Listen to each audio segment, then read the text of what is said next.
when you're leveling up your weapon, you're unlocking everything for that weapon. That's how you're unlocking your attachments, your camos, your weapon proficiencies, most importantly. Yeah, weapon proficiencies I think are something that kind of bear a little bit of talking about. They're really cool. Like I guess the easiest way to think about them is a weapon perk, which it seems like you guys kind of took some of the perks from the other games and have now attached them to weapon proficiency, so you can effectively almost have like a fourth perk at times. Exactly, yeah. Things like that were bling in the previous games is now 2 attachments as a weapon proficiency, which allows you to add multiple attachments. Things like deep impact that were perks before are now for deeper impact, but it allows you to fully specialize in your weapon, and it's great because, you know, I have like a favorite weapon, but sometimes that weapon isn't always perfect for, like, say, domination as it is for team deathmatch. But now I can, you know, customize that same weapon, like an ACR, different ways, so that that same weapon now works better for me when I'm focusing on speed and, like, you know, capture the flag, or when I'm focusing on accuracy, like in things like kill confirmed or TDM. So I'll use things like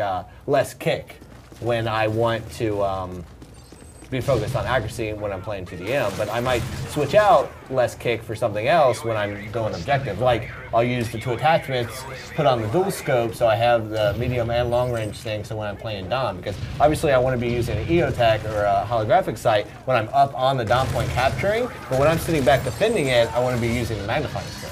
So if you're just joining us, we're here with Glenn Schofield, the head of the head of Sledgehammer. That's okay. And Robert Bowling, the creative strategist at Infinity Ward, and we are playing Modern Warfare 3 live. You can send in your questions to twitter.com/IGN with the hashtag MW3. And so we are taking Twitter questions. We're going to actually give away a lot of cool stuff. So Twitter user DSE, who I like their question, so I'm going to give you a copy of Modern Warfare 3 for platform of your choice. He asks, will the dive ability return in Modern Warfare 3 multiplayer? No, there's no dolphin diving in Modern Warfare 3. Is there a reason that you guys took that out? It's a matter of style. I mean, Modern Warfare 3 multiplayer style is very much more in the vein of Modern Warfare 2 in terms of speed and weapon damage and things like, you know, the ability to drop the prone rather than dive the prone. It's just a different style in how the game plays out. It's the style that we prefer, definitely. So, you know, the Elite stuff is all new. Yeah. And that's, you know, having seen it for myself, it's pretty cool, the stats that it tracks. What was sort of the goal when you guys brought in the Elite service? The Elite service was, you know, with Modern Warfare 3 as a whole, as a platform as a whole, we were looking at how can we not only reward and incentivize players for playing in multiple styles of play, you know, so getting outside of just that team deathmatch player, which is, you know, why we did strike packages, why we did new game modes like Kill Confirmed. But then also, we wanted to give the player tools to identify what they're good at in the game.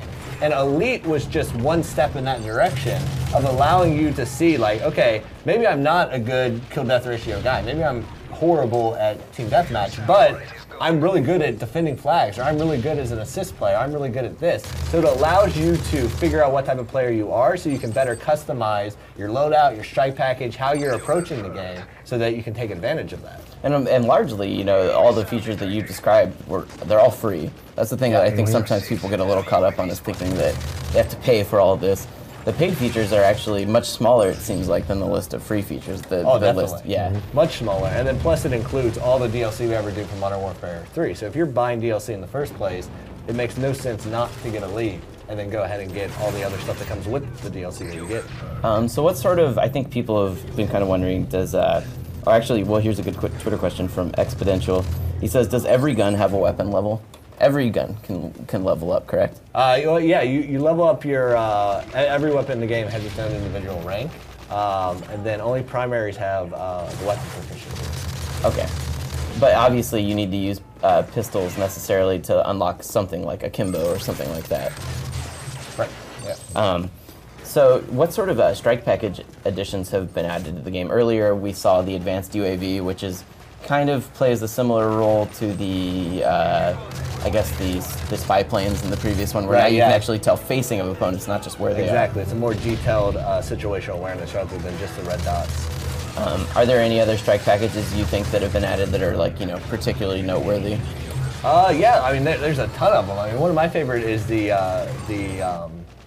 little mini tank that you can get, which is awesome, because that's the one that I typically put in my assault strike package when I get up there, because once you get it, you throw it down, you call in a care package, it comes down, you open it up, you get this little mini tank, drive it around, and I mean, this thing is awesome. It's fairly slow, so it takes you time to get around the map, so where you deploy it is very important, because if you're planning on, like, I use it a lot in Dom, but if you're planning on defending that Dom point with that, make sure you're getting up there, because by the time you get to it, you know, it's going to take you a while. I think it's also, it's really cool that I feel like the strike package things have been worked in such a way that they really benefit specific game types now. Yes, definitely. There's one of the strike package bonuses you get is a stationary emplacement that launches a few explosives, like the first few people that come by a corner. Yeah, the IMS. The IMS, yeah. And I think that one's like kind of cool because it may not necessarily serve the best role in something like team deathmatch. I mean, it's still useful, but in something like you're saying, like domination, where they're going to have to try and come get a control point, it can like shut down a control point. Definitely. You know what I use? I actually use it for